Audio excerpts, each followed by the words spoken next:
ଆପଣ ସମସ୍ତଙ୍କୁ ସ୍ୱାଗତ। ଆଜିର ମଞ୍ଚସୀନ ଅଟେ ଏବଂ ମୋ ସାମ୍ନାରେ ବସିଥିବା ଆପଣମାନେ ସମସ୍ତେ ସାହିତ୍ୟକୁ ଭଲ ପାଉଥିବା ଏବଂ ସାହିତ୍ୟକୁ ନିରନ୍ତର ଭାବରେ ସାଧନା କରୁଥିବା ସମସ୍ତ ସାରସ୍ୱତ ପ୍ରେମୀ ବନକୁସୁମ ଶିଶୁ ସାହିତ୍ୟ ପ୍ରତିଷ୍ଠାନର ଆଲୋଚନା ପ୍ରତି ଥର କୌଣସି ନା କୌଣସି ଆଲୋଚନାକୁ ନେଇ ଆଲୋଚନା କରାଯାଏ। ଏ ମାସର ଆଲୋଚନା ଭିତରେ ରହିଛି ଶ୍ରାବଣର ମହତ୍ତ୍ୱ। ତେଣୁ ଆମେ ଜାଣିଛେ ଶ୍ରାବଣର ମହତ୍ତ୍ୱ ସମ୍ପର୍କରେ ପୂର୍ବବକ୍ତା ପଣ୍ଡା ସାର୍ ଶିବଙ୍କର ମହାତ୍ମ୍ୟ ଏବଂ କାଉରିଆମାନଙ୍କର କଥାବସ୍ତୁକୁ ନେଇ ଉପସ୍ଥାପନ କରିଲେ। ତେଣୁ କାଉରିଆ ସମ୍ପ୍ରଦାୟ ବର୍ତ୍ତମାନର ଯେଉଁ ସମାଜରେ ଗତି କରିଛନ୍ତି, ଶିବଙ୍କୁ ନେଇ ଆମେ ପୁରାଣର ବିଭିନ୍ନ ତର୍କ ବିତର୍କ ଭିତରେ ବହୁ ଋଷି ମୁନିଙ୍କର ବିଭିନ୍ନ ପ୍ରକାର କଥା ରହିଛି। ପୁରାଣର କଥା ହେଲା ଗୋଟିଏ କଥା, ଯାହା ପୁରାତନ ସଭ୍ୟତା ବା ପୁରୁଣା ସଭ୍ୟତାର କଥାକୁ ଉପସ୍ଥାପନ କରିବା ହେଉଛି ପୁରାଣ। ଏବଂ ପୁରାଣରେ ରହିଛି ଆମର ଋଷି ମୁନିଙ୍କର ବଂଶଜ, ରାଜବଂଶଜ ଏବଂ ପୃଥିବୀ ପୃଷ୍ଠ ସୂର୍ଯ୍ୟ ନକ୍ଷତ୍ର ବିଭିନ୍ନ ଗ୍ରହ ନକ୍ଷତ୍ରର ଜନ୍ମ ଏବଂ କୌଣସି ଗୋଟେ କଥାବସ୍ତୁକୁ ନେଇ ଆମେ ତା'ର ଉପସ୍ଥାପନ କରିବା ଶୈଳୀ ଭିତରେ ବିଭିନ୍ନ ପୁରାଣରେ ବିଭିନ୍ନ ମହତ୍ତ୍ୱ ରହିଛି। ଏବଂ ଆମର ଯେଉଁ ରହିଛି ମହାପୁରାଣକୁ ଆରମ୍ଭ କରି ଉପପୁରାଣ ପର୍ଯ୍ୟନ୍ତ ରହିବା ଭିତରେ ସେମିତି ପ୍ରତ୍ୟେକ କବି, ପ୍ରତ୍ୟେକ ଋଷିକାର ମୁନିକାର ସମସ୍ତେ ଆମେ ଦେଖିଛେ ଯେ ଷଢ଼ ଋତୁର ବର୍ଣ୍ଣନା ଭିତରେ ଏହି ଗୋଟିଏ ଋତୁ ବର୍ଷା ଋତୁ ଏବଂ ବର୍ଷା ଋତୁର 2ଟି ମାସ ଭିତରେ 12 ମାସ ଭିତରେ ଏ ଶ୍ରାବଣ ମାସ ହେଉଛି ଅନ୍ୟତମ। ଏ ଶ୍ରାବଣ ମାସ ହେଉଛି ବିଶେଷ ଭାବରେ ଯେହେତୁ ଭାରତୀୟ ପରମ୍ପରା ଦୃଷ୍ଟିକୋଣ ଭିତରୁ ସବୁଠୁ ମହତ୍ତ୍ୱପୂର୍ଣ୍ଣ ଦାୟିତ୍ୱ ହେଉଛି ଏହି ଶ୍ରାବଣର। କହିବାର ଉଦ୍ଦେଶ୍ୟ ହେଲା ଶ୍ରାବଣ ଏକ କୃଷିଭିତ୍ତିକ ଚିନ୍ତାଧାରା ଭିତରେ ଯଦି ଆମେ ଚିନ୍ତା କରିବା, ଶ୍ରାବଣ ମାସର ମହତ୍ତ୍ୱ ଯେହେତୁ ସେ ଶିବ ପରମ୍ପରା କାଉଡ଼ିଆ କଥାକୁ ଉପସ୍ଥାପନ କରିଛନ୍ତି, କେବଳ କୃଷିଭିତ୍ତିକ ଚିନ୍ତାଧାରା ଭିତରେ ତାକୁ ଆମେ ଗ୍ରହଣ କରିବା। ଆମେ ସାଧାରଣତଃ ଭାବରେ ଓଡ଼ିଆର ସଂସ୍କୃତି, ଓଡ଼ିଆ ଅସ୍ମିତା ବା ଭାରତର ପରମ୍ପରା ସନାତନ ଧର୍ମ ଅନୁସାରେ ଆମେ ପ୍ରଥମେ ଏ କୃଷକ ଭିତ୍ତିକ ଭାବରେ ଆସିଛେ। ଯେତେ ପୁରାଣ ରହିଛି ସେ ପୁରାଣ ଭିତରେ ଆପଣ ସମସ୍ତେ ଜାଣିଛନ୍ତି ଗୋ ମହାତ୍ମାର କଥାକୁ ପ୍ରଥମେ ଗ୍ରହଣ କରାଯାଇଛି। କାହିଁକି ଋଷିମୁନିଙ୍କର ପ୍ରଥମ ହେଲା ଯେ ଧେନୁମା ଗୋ, ଏ ଯେଉଁ ଗୋ ପାଳନ ଭିତରେ ପ୍ରଥମେ କାହିଁକି ତାକୁ ଆମେ ଗ୍ରହଣ କରୁଥିଲେ? ଗାଈର ପ୍ରତ୍ୟେକ ଆବଶ୍ୟକତା ରହିଛି ଏବଂ ଗାଈର କେବଳ ମହକୁ ଛାଡ଼ିଦେଲେ ଆମର ପଞ୍ଚାମୃତରେ ଗାଈର ପ୍ରତ୍ୟେକ ଉପାଦାନ ଆମକୁ ଦରକାରରେ ଆସିଥାଏ। ଏବଂ ସେ କ୍ଷୀର ହେଉ, ଦହି ହେଉ, ମାନେ କ୍ଷୀର ଦହ୍ଲା ହେଉ ବା ତା'ର ଗୋମୟ ହେଉ, ପ୍ରତ୍ୟେକ ଜିନିଷ ତା'ର ପବିତ୍ରତା ଥାଏ ଏବଂ ତା'ର ଯେଉଁ ଘିଅ ବି ବାହାରେ ତାହା ବି ଆମ ପାଇଁ ସୁଷମଙ୍କର ଖାଦ୍ୟ ଭାବରେ ଆମେ ତାକୁ ଗ୍ରହଣ କରିଥାନ୍ତି। ତେଣୁ ଏହି ଋତୁରେ କୃଷକମାନଙ୍କ ଭିତରେ ଯେଉଁଟାକି ପ୍ରଧାନ ଜିନିଷ ରହିଲା ସେଇଟା ହେଉଛି ଧାନ ଚାଷ। ତେଣୁ ଏ ଯେଉଁ ଧାନ ଚାଷ ଭିତରେ ଏବେ ରିସେଣ୍ଟଲି ଗୋଟେ ଗଲା ଯେଉଁଟାକି ଅମାବାସ୍ୟାଟେ ଗଲା, ତାକୁ ଆମେ କହନ୍ତି ଚିତା ଲାଗି ଅମାବାସ୍ୟା ବୋଲି। ଏ ଅମାବାସ୍ୟାର ରହସ୍ୟ ବି ଆପଣମାନେ ସମସ୍ତେ ଜାଣିଥିବେ। ତେଣୁ ଏ ଯେଉଁ ଚିତା ଲାଗିରେ କେମିତି ପିଠା କରାଯାଏ ଏବଂ କେମିତି ତାକୁ ଆମେ ବେଳେବେଳେ ଆପଣ ଦେଖିଥିବେ ସେ ସଂସ୍କୃତି ଆଉ ବର୍ତ୍ତମାନ ନାହିଁ, ଯେଉଁଟାକି ଆମେ ଯାଇକି ପିଠା ପୋତିବାର ସମ୍ପର୍କ ଭିତରେ ଆଉ ନାହିଁ, ତାହା ବି ଉଭେଇ ଗଲାଣି। ଏବଂ ଆ ସହିତ ଆମେ ଦେଖୁଛେ କୃଷିଭିତ୍ତିକ ଭିତରେ ଏବେ ସବୁଠାରୁ ଯେଉଁଟାକି ଆମେ ସୁଷମ ଖାଦ୍ୟ ବୋଲି ଭାବୁଛେ ଛତୁ ବୋଲି, ଏ ଛତୁ 2ଟି ସାମ୍ପ୍ରଦାୟିକ ଛତୁ ଏ ସମୟରେ ଆପଣ ପାଇପାରିବେ। ଗୋଟେ ହେଉଛି ଗୁଣ୍ଡି ଛତୁ, ଯେଉଁଟାକି ଗୁଣ୍ଡିଚା ପରେ ପରେ ତାହା ଫୁଟେ, ତାହା ଗୁଣ୍ଡି ଛତୁ। ଏବଂ ଏବେ ଯେଉଁ ଶ୍ରାବଣ ମାସରେ ଶ୍ରାବଣ ଛତୁ ବାହାରେ, ଶ୍ରାବଣ କଢ଼ ବୋଲି ଯେଉଁ ବାହାରେ ବିରାଟ କାହିଁକିନା ଶ୍ରାବଣ କଢ଼ର ଗୋଟେ ମହତ୍ତ୍ୱ ଥାଏ। ଗୋଟିଏ ଏଇଠି ଦେଖିଲେ ଆଉ ଗୋଟେ ପାଖାପାଖି ତାଙ୍କେ ଉଠିଥିବେ ନିଶ୍ଚିତ ରୂପରେ। ଗୋଟିଏ କଢ଼ ଦେଖିଲେ ଆଉ ଗୋଟେ କଢ଼କୁ ଆପଣ ନିଶ୍ଚିତ ରୂପରେ ଖୋଜି ବାହାର କରନ୍ତି। ତାହା ଏବେ ବି ବିରଳ ହେଲାଣି ଶ୍ରାବଣ କଢ଼ର କଥା।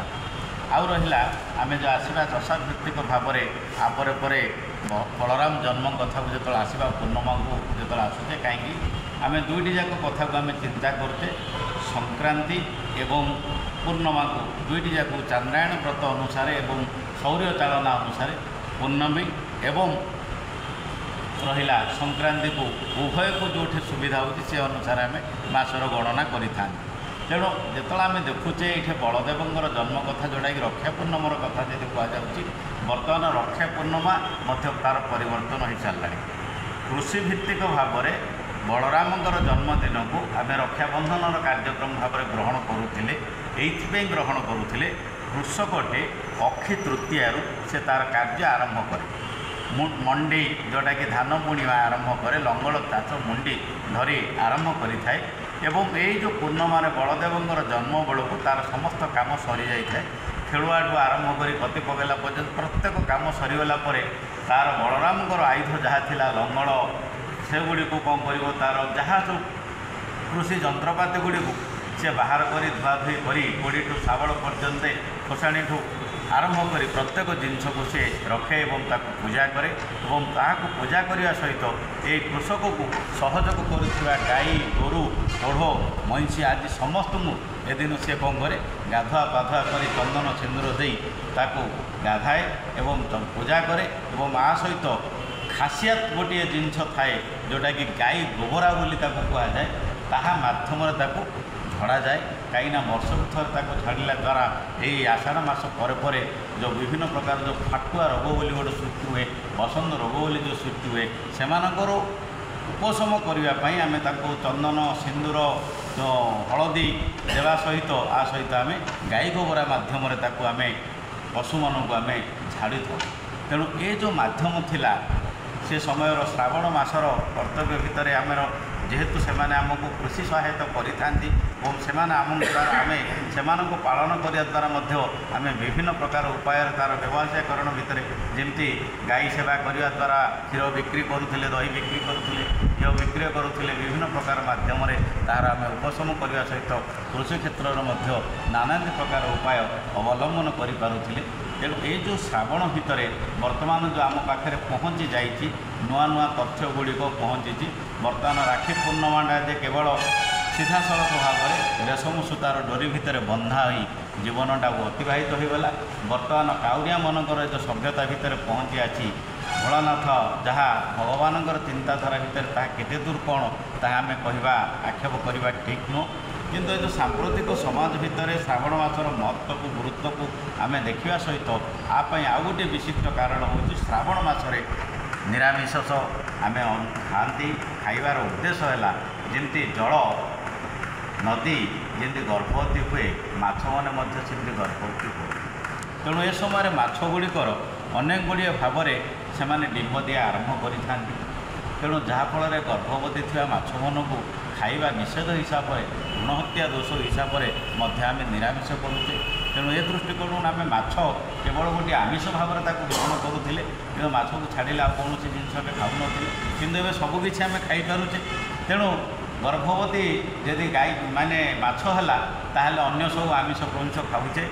तेणु ए भितर माछ को मना होता एवं नदी फदी भी जावाक पोखरी को जावा मना था जेहेतु से पानी भरपूर भाव में रही है। तेणु ए दृष्टिकोण श्रावणर परंपरा जहाँ ग्रामांचल परिवेश भित्तिकर भितर जहाँ रही वर्तमान शहरीकरण भित्तिकरण भितर आधुनिकतार छाप भितर तार अनेक गुड़िए परिवर्तन हो सारी। तेणु श्रावणर महत्व को केवल आम देखुचे विभिन्न प्रकार होटल रे बिना पियाज रसुणर कथा देखुचे एवं डीजे लगे श्रावणर ताल ताल वर्तमान होम हो कही जहाँ एमानकर शिवंकर उपासना करने जहाँ वर्तमान जो प्रथा भाव में चली ताकू भी आम ग्रहण करें। तेणु वर्षार वर्णना भितर श्रावणर वर्णना अनेक भाव में अनेक कवि मैंने कर आ सहित पुराणर पुराणकार मैंने सप्तम ऋतु विषय अनेक कथा कहते। तेणु ये जो श्रावणर महत्व भितर अन्य भी अच्छा कहीं अनुभव करवा अनुभव साहित्य ही वास्तव साहित्य। तेणु साहित्य को जी अनुभव कर साहित्यर पंक्ति भीतर को जी प्रवेश कर निजस्व चिंताधारा भितर जहाँ प्रवेश करा ताहा हूँ आमर मनकुसुम शिशु साहित्य प्रतिष्ठान मौलिक कथा है जे यह एक वास्तववादी साहित्य और शिशु किशोर को सीधा सड़क भाव में कौन सहायक ग्रंथ तालिका भितर पिला को आम जमी प्रवेश करार आवश्यकता नहीं सेमती आपको केवल देखा शिखा मध्यम वास्तवता को नहीं आम चिंता करवा दरकार। चककल बही गोरु को चिन्हवा अपेक्षा से बरम गाँव बुलूथिया ମାନେ ବଳଦ ପଛରେ ହଉ ଦାମୁଡ଼ି ପଛରେ ହଉ ଦୌଡ଼ିବାର ମଜା ହେଉଛି ନିଆରା। ତେଣୁ ଏ ଶିଶୁ ସାହିତ୍ୟର ପ୍ରୟାସ, ଶିଶୁ ପ୍ରତିଷ୍ଠାନର ପ୍ରୟାସ ହେଉଛି ନିଆରା। ତେଣୁ ବାସ୍ତବିକ ସାହିତ୍ୟକୁ ଆମେ ଗ୍ରହଣ କରୁଛୁ। ତେଣୁ ଶ୍ରାବଣର ମହତ୍ତ୍ୱ ଭିତରେ ବାସ୍ତବିକତାକୁ ଯାହା ଉପଲବ୍ଧି କରିପାରିବା, ଆପଣମାନେ ତାହା ନିଶ୍ଚିତ ରୂପରେ ସେ ସମ୍ପର୍କରେ ଆଉ କିଛି ଆଲୋଚନା ନିହାତି ରୂପରେ ଅଛି। ତେଣୁ ଏ ଆଲୋଚନା ପ୍ରସଙ୍ଗ ଭିତରକୁ ଗଲେ ଅତି ସୁନ୍ଦର ଏବଂ ଶ୍ରେଷ୍ଠ ହୋଇପାରିବ ବୋଲି ମୁଁ ଆଶା ପୋଷଣ କରୁଛି।